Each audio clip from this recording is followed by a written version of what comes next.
I've said it before and I'll probably say it every single time I talk about the plant, but string of hearts is one of the all-time best plants to have in your collection. And I'm gonna go through just all the care that I take and everything I do for my string of hearts that keeps it happy and healthy, and hopefully they help with yours as well.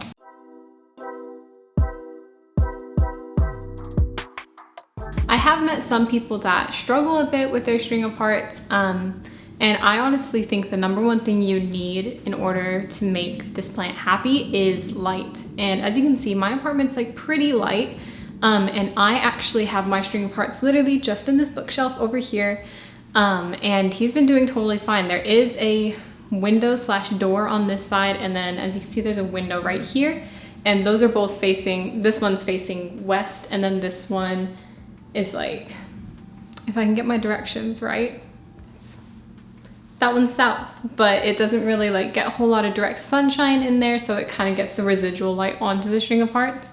But there's like, it does completely fine. And yeah, you don't always need it in like the brightest spot in your house. You just need enough light where it gets enough sunshine every single day. Let me show you the leaves and what you need to know in order to see the warning signs of maybe if something's wrong with your string of hearts, or just what to do and when to take action with it. So this is my current plant, and as you can see, there's a lot of like shorter growth here, and that is because I've propagated a lot of it to put it in there to make a fuller pot.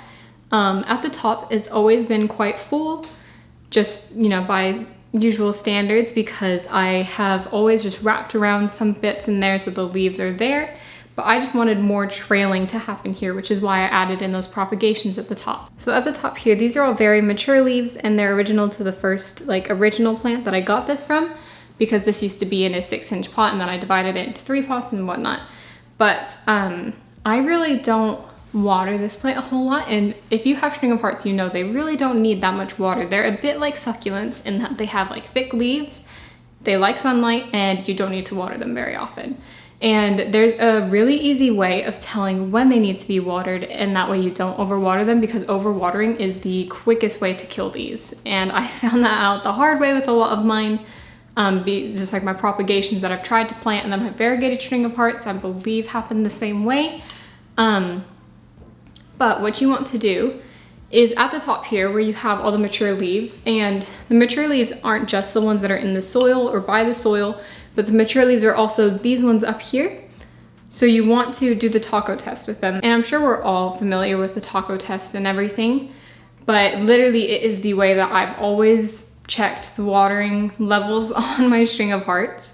But basically what you do is, let me get close to the camera so you can see. So basically what you want to do is come up to these more mature leaves like here, and just kind of squeeze it in between your fingers and try to see if it bends very easily. And also you can look at the back of the leaf, and if it looks wrinkly, then that means that it needs to be watered. If it looks smooth, then it's totally fine and it's doing perfect. So as you can see, the newer leaves are often a lot brighter and a lot thinner, and those are gonna be really floppy. So you don't want to do the taco test on those, because it's gonna tell you to water your plant before it actually needs to be watered. But when you do, I know it's hard to tell from a video like, oh, how soft are those leaves? Does it need to be watered and all that? This one does not need to be watered quite yet. I feel like it's gonna be another week or so until it does need to be. But if it did need to be watered, the old leaves that are thicker and more mature would feel like new leaves. They would be very flimsy, and they just, it's hard to explain, but if you feel it, like, you do know. Even beginners, you would be able to tell. And when I first got this plant, I would do the taco test, but then also because I wasn't quite sure of if I was feeling the right thing, I would also do my normal method of seeing if it needs water, and I would stick a toothpick down in it and see if it came out dry. And if it came out dry, then I knew that it needed to be watered, and it was very dry, and what I had felt on the leaves meant that it was dry and needed a drink. And as with any plant, string of hearts is going to get some yellow leaves, and those are nothing to really worry about unless the entire plant has leaves that are yellowing. But basically, a lot of the leaves at the top here will get yellow and will fall off and just basically die, and that's because they're older leaves.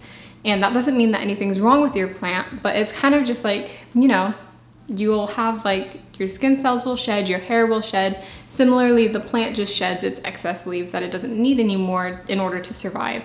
And it does that to conserve energy for the rest of the plant and to, you know, like just supply energy elsewhere where it doesn't need to necessarily go to the leaf. And I actually have a leaf in here that is already going yellow, and it's one of the first leaves on the plant.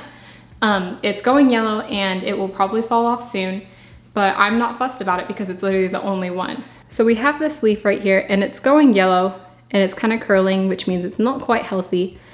But I'm not going to worry about it because I know that the plant will just take care of it itself. And it's nothing to worry about at all because the rest of the plant is literally so healthy and happy.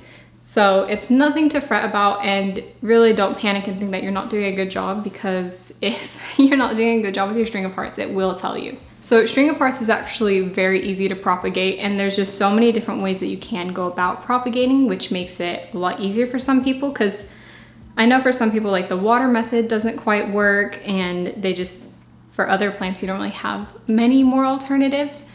But for string of hearts, you have a bunch of ways that you can propagate.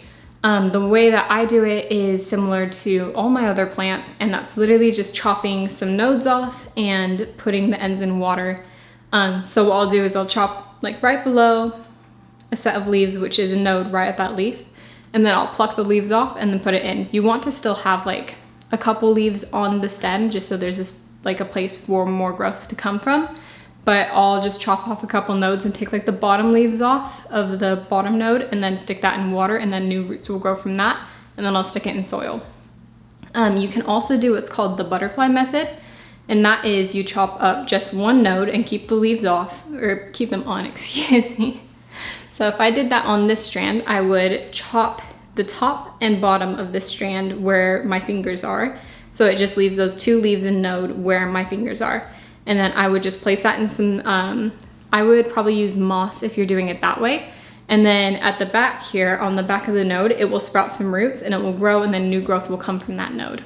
One of the easiest, like low maintenance ways to propagate this though, is what I've kind of done with all these leaves up here. And I haven't really spent a lot of effort trying to like propagate this way, just because I've been like trying to, you know, either make vines shorter or fill up the inside of the pot more. But that is just wrapping the leaves around and then sticking the node like in the soil. And I've even used like bobby pins. I've stretched them out and like stuck them down so it kind of keeps the node in the soil, so it's not like coming out of the soil or not getting enough moisture in there. But that is what you can do as well. And it's basically the same as the butterfly propagation method. You're just not clipping it up. So that is 3 easy ways that I know about to propagate string of hearts. But the water method is probably just my favorite because you can actively see the roots grow and you can just see what's going on and what's happening with that. So other than that, that's really all you need in order to keep like string of hearts happy. It's not a very fussy plant. Literally the only thing that people fail with it is the lighting. And like I said, you don't need it in the brightest spot you have, but just literally any bright, like brighter spot in your house will do, and it will be happy there and it will stay healthy. I hope that this is helpful and that you guys can take care of string of hearts, because it really, really is just such a fun plant, and I just wish everybody could have one. But thank you guys so much for watching, and if you enjoyed, please give it a thumbs up, and I'll see you guys later.